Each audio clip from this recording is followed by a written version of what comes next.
Good evening, ladies and gentlemen, and thanks for taking the rendezvous with us right here on Spectrum Television. It is the 8 p.m. Balingua newscast. And making news tonight in the wake of Eyango Bless's tragic murder in Bali, Rue de Manguier. The 8 suspects involved in the crime have returned to the scene of the incident. This group of armed bandits have reenacted the events which led to the young man's death last Friday night. Leila Renganzo will bring us more details in tonight's edition of the 8 p.m. Balingua newscast. We talk construction works in Cameroon. Well, Cameroon's Minister of Public Works, Emmanuel Nganu Jumesi, has terminated the contracts of construction companies for underperforming road construction projects in Cameroon.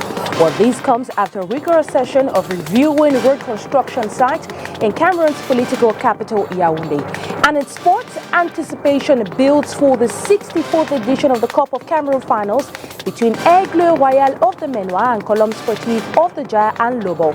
Less than 72 hours to the D-Day, the question of which bird to lead the charge still lingers. This and many more will be yours in tonight's edition of the 8 p.m. Balingua newscast. Good evening once again, ladies and gentlemen. Welcome to the 8 p.m. Balingua newscast. Well, this news edition opens in the French language with you, Makeda Lidin-Newton. Good evening. Bonsoir, Oni Ladonnette, mesdames, messieurs, bonsoir et bienvenue dans ce journal bilingue. Nous vous le disions dans les titres. Attaque du 20 septembre dernier à Douala par des jeunes délinquants surnommés microbes. Que s'est-il réellement passé? C'est un gouverneur du littoral Kouroussé qui a assisté ce jour à la reconstitution des faits entre les quartiers Bali et Bonaprizou. On rappelle que les attaques du 20 septembre dernier ont coûté la vie à un citoyen, Leila Renganzu.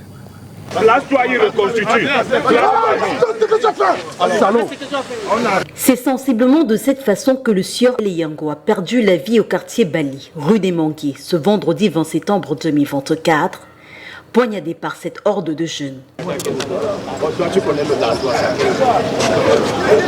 êtes en train de me taper. Attends. C'est toi qui poignarde le gars là ici. Il y a pas de problème. Permettez-moi de dire que nous n'avons pas repris les microbes, parce que les microbes, on ne les voit pas. C'est des bandits que nous avons arrêtés.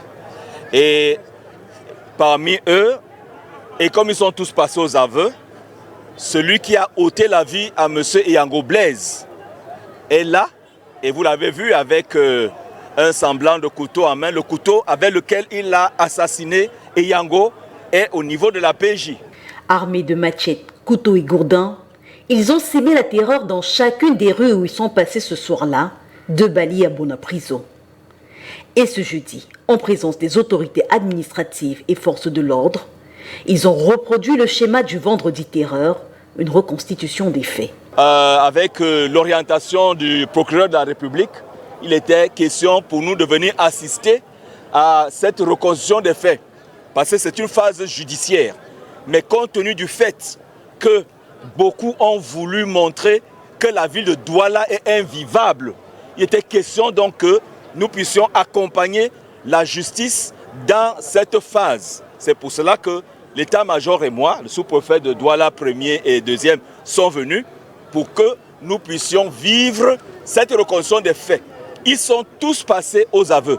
13 déjà appréhendés et présentés à la presse. Mais le compte n'est pas encore bon. Ils sont beaucoup. Ce n'est pas seulement ceux-là. Il y en a, ils doivent vous montrer. Avant que peut-être le gouvernement finisse avec eux. C'est Dieu qui a envoyé pour que vous preniez d'abord ceci. C'est Dieu. Parce que nous-mêmes, les mamans, on priait tous les jours que ouais, on va faire comment? Tu pars au deuil, tu ne rentres pas. Parce que la peur est là. Tu dors sur les bancs. Comment on n'était plus comme ça? Non. Ce n'est pas parce qu'ils sont jeunes. À 21 ans, ils arrivent à tuer. Et on ne va pas dire à quelqu'un que tu as tué, alors promets-toi comme tu veux. Donc, que cessent ces formes de manipulation. Les prisons aussi sont faites pour des mineurs, dans une réglementation précise. Mais lorsqu'un mineur tue, je ne vous dis pas le reste.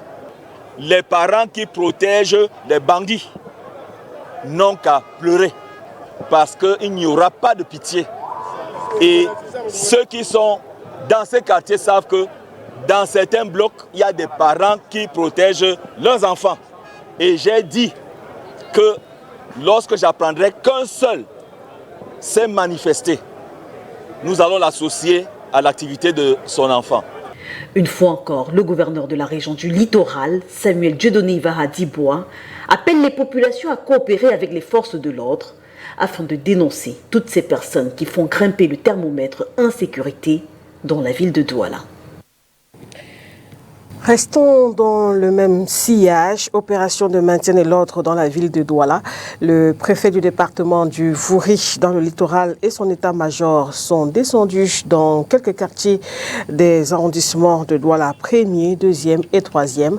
Objectif, rassurer certes les populations, mais également démanteler les foyers de distribution et de consommation des stupéfiants. Orient donc les Jules Pop pour plus de détails. La moisson aura été abondante. Ce sont des ouvriers déterminés qui ont participé à cette razzia dans les quartiers Kayoeli, Commando et autres Newbel. En tête de file, le préfet du département du Vouri qui se veut rassurant. Vous êtes en sécurité ici? Personne ne vous dérange ici la nuit? Non, jamais. Pas d'agression? Jamais. Quand on commençait à agresser les gens ici, je suis sorti de moi-même. J'ai cherché tous les gens là. Non, ça n'a pas même comme ça. Donc ça veut dire qu'actuellement c'est calme? Oui, c'est calme. Depuis les temps là, ça prend comme Voilà. Il faut donc rester calme. Ouais, et s'il y a la moindre alerte, si vous venez avec la garde policière, le sous-préfet, vous appelez rapidement. Au lieu de filmer seulement, vous pouvez rapidement appeler les interventions qu'on a fait. Ne venez pas dans la peur, menez vos activités normalement. Et ferme à la fois. C'est une opération de recherche tous azimuts de tous ceux qui veulent faire de Douala une ville où règne l'insécurité. Mais dans cette période-là, nous ne pouvons pas atteindre les résultats attendus sans votre collaboration. Nous voulons donc vous dire que nous sommes disposés de jour comme de nuit à voler à votre secours. Dès le moindre incident, dès la moindre alerte, donnez-nous le renseignement et vous verrez comment nous serons déployés sur le terrain. Ne vivez pas dans la peur chez vous. Si vous n'êtes pas à l'aise dans votre pays, vous serez à l'aise où? Vraiment. Donc nous sommes là pour donner un signal fort à ces gens qui pensent qu'ils vont instaurer ici le règne du talion. Ça ne passera pas. Dans cette traque, il n'y a eu aucun espace où la main n'est passée et repassée. Tout produit suspect emporté, toute personne suspecte embarquée. Le clou de cette descente sera la découverte dans ce domicile plutôt atypique de plantes et autres produits aux allures de stupéfiants. Le propriétaire parle d'épices. Au cours de cette patrouille, des mineurs sont retrouvés dans des salles de jeu sans autorisation et comme justificatif, le tenancier d'y payer ses impôts. Cette descente de l'autorité administrative fait suite à la récente attaque des microbes au quartier Bali. Nous sommes déterminés à d'abord rassurer nos populations. Et je leur dis haut et fort de ne pas avoir peur. On a certes enregistré ces derniers temps quelques incidents, malheureusement avec quelques pertes en vies humaines. Mais globalement, la situation sécuritaire dans notre département reste éminemment sous contrôle. Les forces de maintien de l'ordre, en étroite liaison et collaboration avec les autorités administratives, nous sommes debout, éveillés, de jour comme de nuit, et nous nous sommes engagés à traquer ces brigands, ces microbes et tous les autres fauteurs de troubles qui voudront se risquer ici, partout où ils iront se nicher. Le patron du département du Vouri, conscient de sa mission cardinale, rassure, son territoire de commandement est sécurisé. Il n'y a pas péril en la demeure dans le département du Vouri. Le département du Vouri est bien sécurisé. Nous sommes bien conscients de ce que notre mission cardinale, c'est le maintien de l'ordre, la sécurité des personnes et de leurs biens. Et en cela, nous ne faillerons pas. Mon expérience professionnelle m'a amené à affronter le phénomène de coupeur de route dans la Damawa. Une fois de plus, toujours dans la Damawa, j'ai affronté les bandes rebelles qui venaient de Centrafrique et qui opéraient par des enlèvements avec demande de rançon. Aujourd'hui, c'est le phénomène des microbes. Qu'ils sachent que je n'ai pas peur. Et avec mes collaborateurs, nous allons les traquer. Toutefois, la collaboration de la population est nécessaire. Nous devons comprendre que aucune autorité administrative, aucun responsable de force maintien de l'ordre ne peut trahir la source du renseignement. S'il le fait, il encourt la même peine que le prêtre qui trahit le secret de la confession. Donc que nos populations soient assurées et rassurées, et c'est qu'elles nous donnent les bonnes informations et elles verront comment est-ce que nous serons proactifs et sûrement prévenants pour endiguer tous les périls qui voudraient compromettre la paix sociale dans notre département. Des rencontres avec les différentes forces vives du département seront d'ailleurs organisées dès la semaine prochaine. Enhanced telecommunications in Cameroon. The Telecommunications Regulation Agency, in its French acronym ART, has led by their general manager, has visited Orange Cameroon's technical services in Cameroon's economic capital, Douala. Well, this visit underscores the government's commitment to improving mobile service quality and growing consumer dissatisfaction. Crystal Asek-Swele and Nono Fotue has details. The team from the Agence de Régulation des Télécommunications, ART, led by their general manager, recently visited Orange Cameroon's technical services in Douala. This initiative follows a directive from the Minister of Telecommunications urging mobile operators to enhance service quality for improved customer satisfaction. In 2022, there was an investment plan by operators to extend their network. And following all the complaints on field concerning quality of service, and after several meetings held in Yaoundé by the General Manager of the Telecommunications Regulatory Board, he initiated a mission to come on field to verify the level of investments that operators have been doing, because quality of service being an important question of today where everybody is complaining, and with the concern of customers' protection and their satisfaction, the reason for why the mission was programmed to be on field. And certain factors were being looked at, the access network of where the level of modernization of sites, the number of sites that have been implemented from technology to improve on quality, and level at which they are going through to install energy solutions and the rest. So at the level of today, we can say ART is on field to encourage operators to continue with the investment plans in order to improve the quality of service in the country. And what next? ART expressed admiration for Orange's investments aimed at upgrading network services. Nonetheless, challenges persist as customers still report degraded service quality.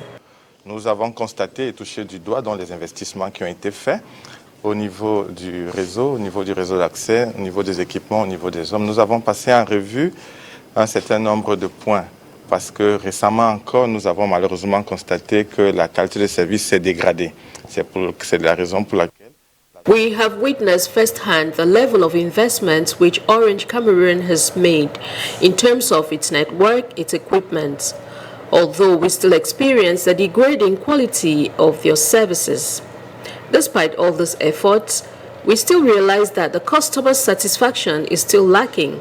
So we have come to see that the operators put in more effort to give the customers the best customer experience and satisfaction. À ne pas ressentir les effets de ces investissements-là. Donc aujourd'hui, dans le cadre de cette mission, l'agence de régulation a discuté de tous les aspects, ressources humaines, ressources techniques, organisation interne, financement, pour voir quels efforts les opérateurs peuvent effectuer encore pour continuer à améliorer tous les jours la qualité de service et surtout la qualité d'expérience clientèle. Et donc, however, Orange has attributed these issues to disruptions from their optical fiber provider and interference from unauthorized networks. At the end of this visit, we can confirm that we have respected our commitment. We have done more even in terms of investment. We have reinforced our sites in the big cities, especially in Douala, in Yaoundé, and the plan is to go everywhere in the country. Now, why our customers are still not happy despite our investment? It's because there are some other factors which are not 100% under our control. One of them, and the most important, is the optical fiber, because our equipment are connected between themselves through this fiber. And when the fiber is not stable, obviously the quality of service cannot be okay. And this is one of the main issues that we can resolve. We discussed with TRB on what can be the solutions, what are our propositions actually to have more stability in terms of the fiber, provided that we are not in charge of fiber in the country. There are also other external factors, like for example, the power, electricity in the country. When electricity is not there, our equipment are impacted. There are some areas where we cannot put generators. And therefore, when there is no power, even if we have backup with batteries, it cannot last for a long time. And we have also issues with interferences. We have actually other actors which are emitting in our spectrum range, which is not legal, but still they are doing it. And therefore, we need to find a solution to make sure that those emissions in our spectrum range stopped. So we discussed those points with TRB, and we hope that together we will be able to resolve those external factors, and we believe that with that, the quality of service will improve. We commit. All in all, despite these hurdles, the collaboration between ART and telecom operators is seen as a promising step towards enhancing service delivery in the future.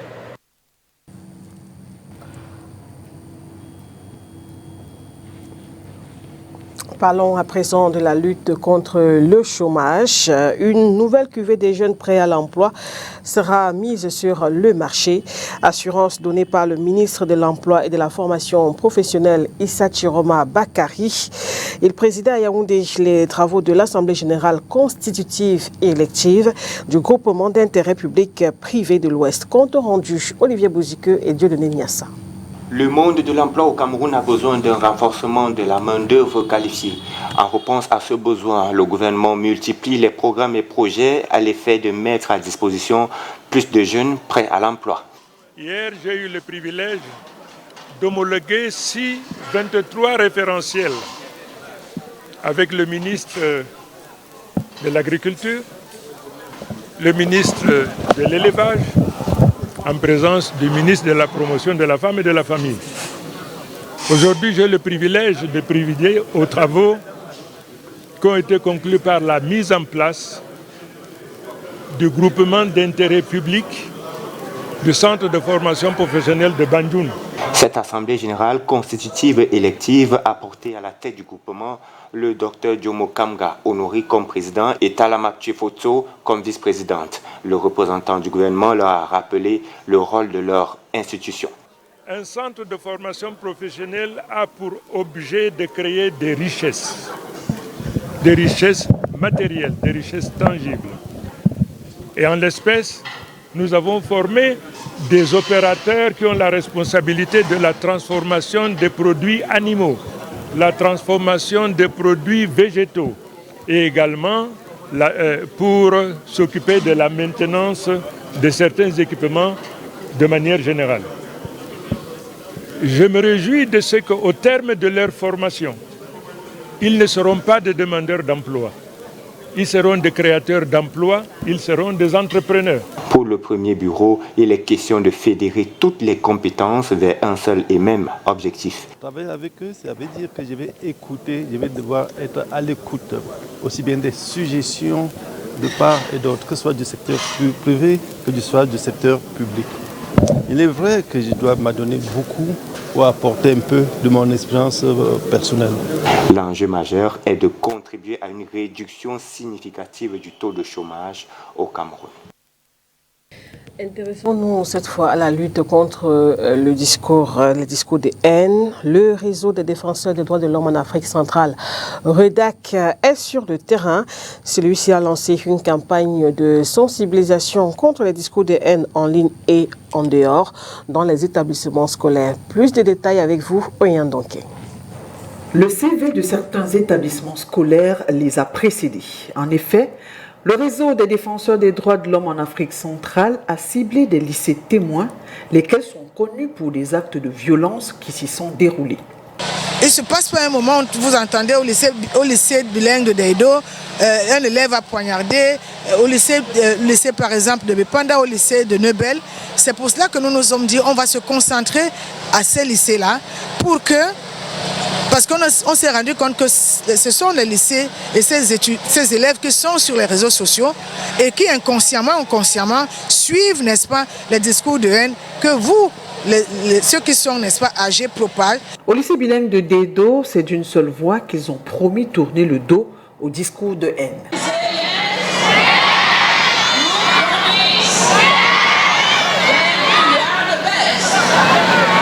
Le REDAC vient de lancer une campagne de sensibilisation contre les discours de haine en ligne et hors ligne dans les établissements scolaires. N'oubliez pas que les enfants qui sont dans ces lycées-ci, c'est les enfants qui vivent dans des quartiers très vulnérables. Et donc, si ils sont déjà sensibilisés, nous sommes sûrs qu'au niveau, n'est-ce pas, des communautés où ils vivent, il va y avoir, n'est-ce pas, la paix. Il faut qu'il y ait... L'autre chose, c'est que nous voulons avoir, par exemple, des bibliothèques de la paix, n'est-ce pas, dans ces établissements-là. Parce que la paix est menacée au Cameroun, parce que la cohésion sociale est menacée au Cameroun et nous avons l'obligation, en tout cas la société civile, d'être sur le terrain. C'est notre rôle d'être sur le terrain et faire face à cela.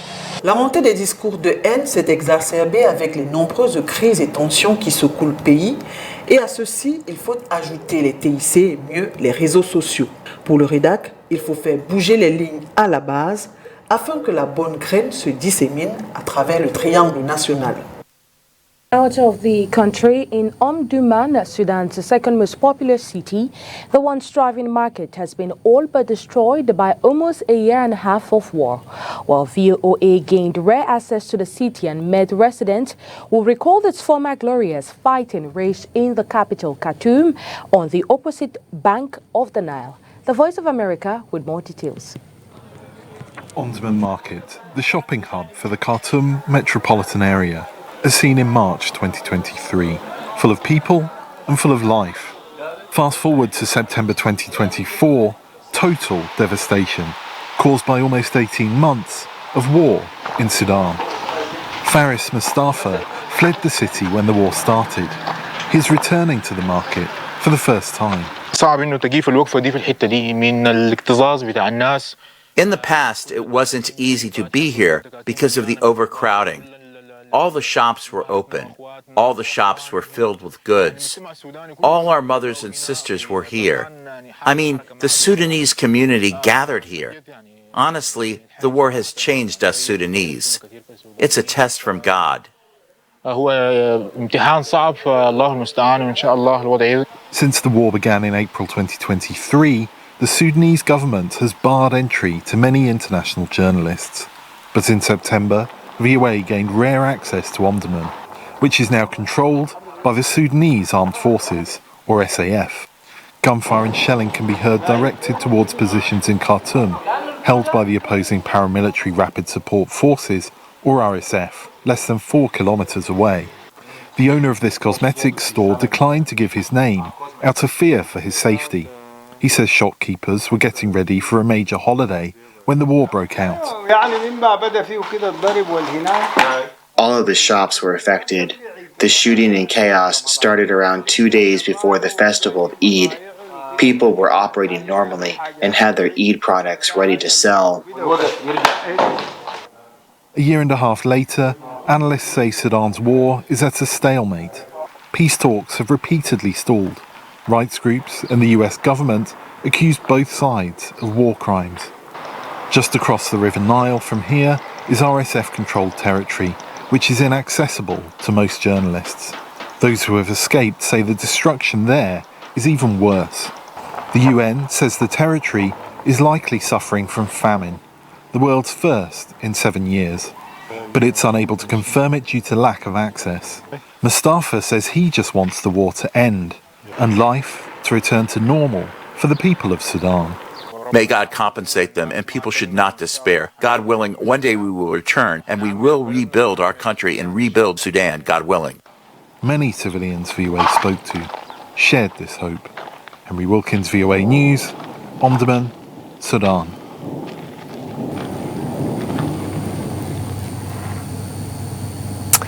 In sports, which bird will soar high come September 29, 2024 at the Amadou Ahidjo Stadium?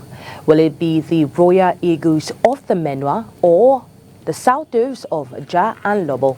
Well, this is an open question none of us have an answer to, except we wait for Sunday's game. However, what we know is that they are on to the finals of this edition of the Cup of Cameroon, one that has been summed up in this report.